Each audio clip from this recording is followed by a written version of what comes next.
حضرت عمر فاروق والی ہیں، ایک امر بالمعروف کرے، دوسرا نہیں عن المنکر کرے۔ یہ نہیں ہے کہ مرید ناراض ہو جائے گا اگر اس کو حق کی بات بتائی، وہ پھر پیر تو وہ ہوا جو مرید ہے، یہ پیر تو ہوا ہی نا، مرید تو وہ یہ بن گیا اور وہ پیر بن گیا۔ اس کا حق ہے کہ وہ ہر لمحے میں امر بالمعروف اور نہی عن المنکر کے فریضے سے کبھی بھی غافل نہ ہو۔ حضرت عمر فاروق رضی اللہ تعالیٰ عنہ کے حوالے سے چونکہ حضرت غوث پاک بیان فرماتے ہیں، چونکہ آپ اس حوالے سے ایک امتیازی نام ہے امر بالمعروف اور نہی عن المنکر کے حوالے سے۔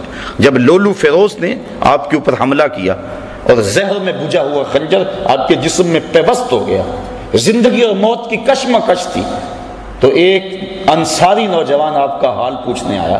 اس وقت بس سانسیں ٹوٹ رہی تھی۔ اس نے کہا حضور کیا حال ہے؟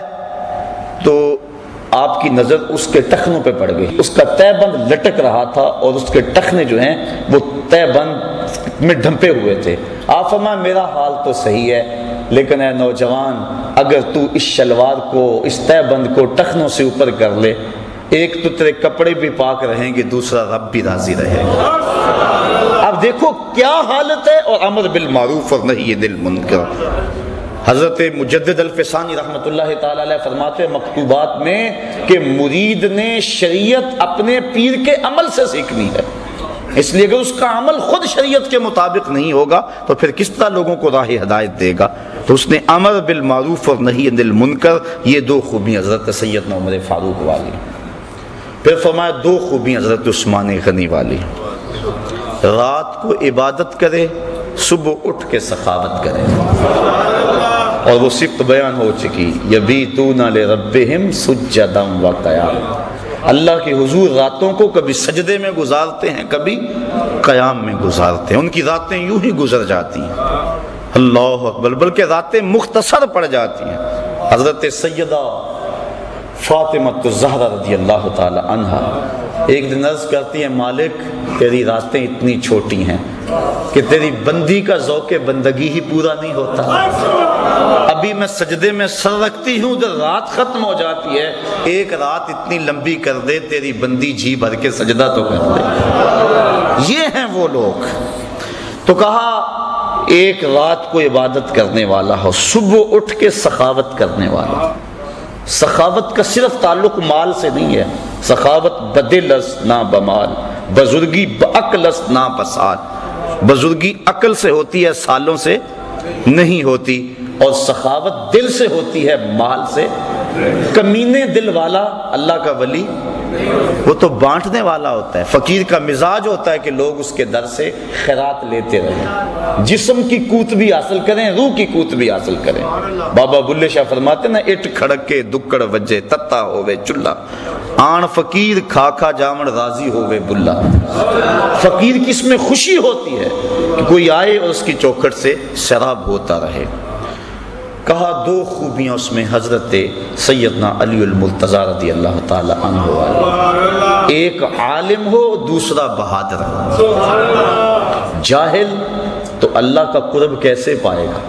حضرت جنید بغدادی فرماتے ہیں من تزہد بغیر علم فقد مات فی الکفر، جو علم کے بغیر زہد کرتا ہے اس کے کفر میں مرنے کا اندیشہ ہے۔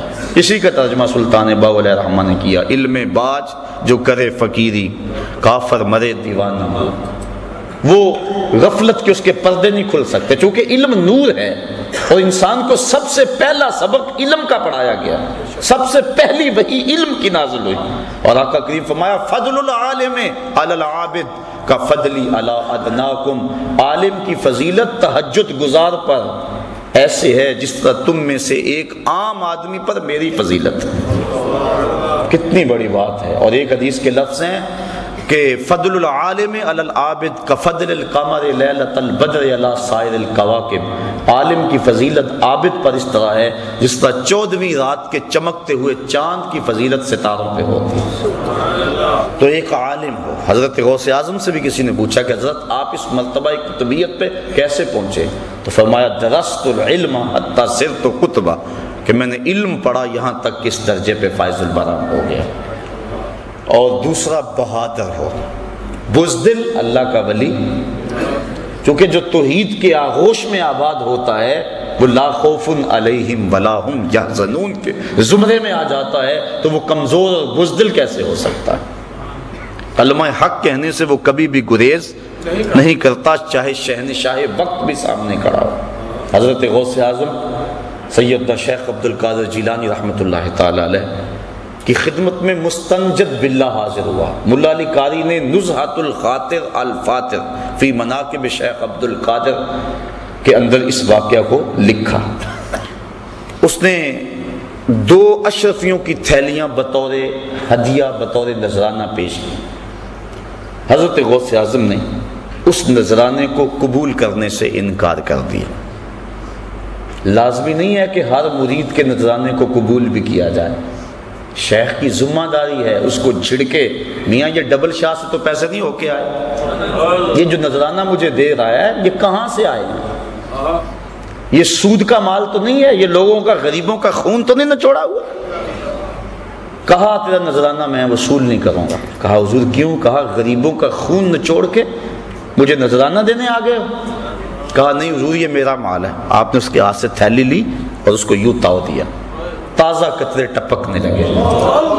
کہا اگر مجھے قرابت رسول کا لحاظ نہ ہو، چونکہ یہ جو عباسی خلفاء تھے حضرت عباس بن عبد المطلب رضی اللہ تعالیٰ عنہ کی اولاد سے، اور وہ حضور کے چچا لگتے تھے، اس لیے حضور سے قربت تھی اور یہ ان کی اولاد ہے۔ کہا اگر مجھے قرابت رسول کا لحاظ نہ ہو تو میں اس تھیلی کو نچوڑتا جاؤں، خون نکلتا جائے یہاں تک کہ تیرے محلوں کے دروازوں تک پہنچ جائے۔ اللہ اکبر۔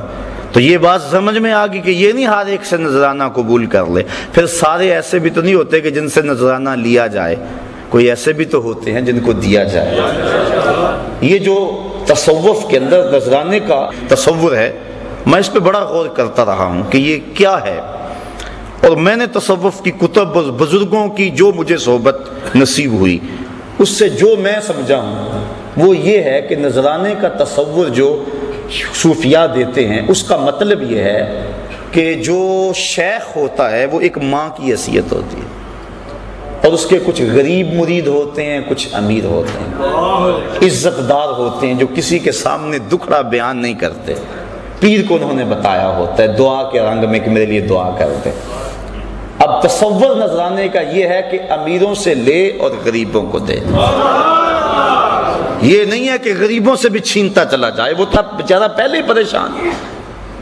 حضرت علامہ اقبال علیہ رحمہ کا بڑا معروف واقعہ ہے کہ آپ جب مکلوڈ روڈ پہ ہوتے تھے تو وہاں ایک پیر صاحب اس دور کے آپ کو ملنے کے لیے آئے۔ ان کا ایک مرید تھا قلعہ گجر سنگھی لاہور میں، اس کو جب پتہ چلا کہ میرے پیر علامہ صاحب کے مہمان بنے ہوئے ہیں تو وہ سفر کرتا ہوا علامہ صاحب کے پاس پہنچا اور اپنے پیر صاحب سے عرض کی کہ حضور 100 روپیہ قرض ہے۔ اس وقت جو ہے 100 روپیہ بڑی اہمیت کا حامل تھا، اور بیٹی کی شادی بھی مانگ رہے ہیں جن کے ساتھ رشتہ کیا ہوا ہے، اور مقروض بھی ہوں، بڑا پریشان ہوں، آپ کا سنا حاضر ہوا، آپ دعا فرما دیں۔ انہوں نے دعا فرما دی، مرید کو اجازت دے دی، وہ جانے لگا، اس نے جیب میں ہاتھ ڈالا، 10 روپے کا نوٹ نکالا اور پیر صاحب کو نظر پیش کی۔ جب نظر پیش کی تو علامہ اقبال زیر لب مسکرا پڑے۔ وہ چلا گیا، پیر صاحب کی نظر بھی بڑی تیز تھی، چونکہ پیر بڑے تیز بھی ہوتے ہیں، تو انہوں نے کہا کہ حضرت یہ عجیب بات تھی، آپ مسکرائے کیوں؟ تو علامہ صاحب فرمانے لگے جناب میں آپ کی دعا کی قبولیت پہ مسکرایا، خوش ہو کے۔ کہا وہ کیسے؟ میری دعا کی قبولیت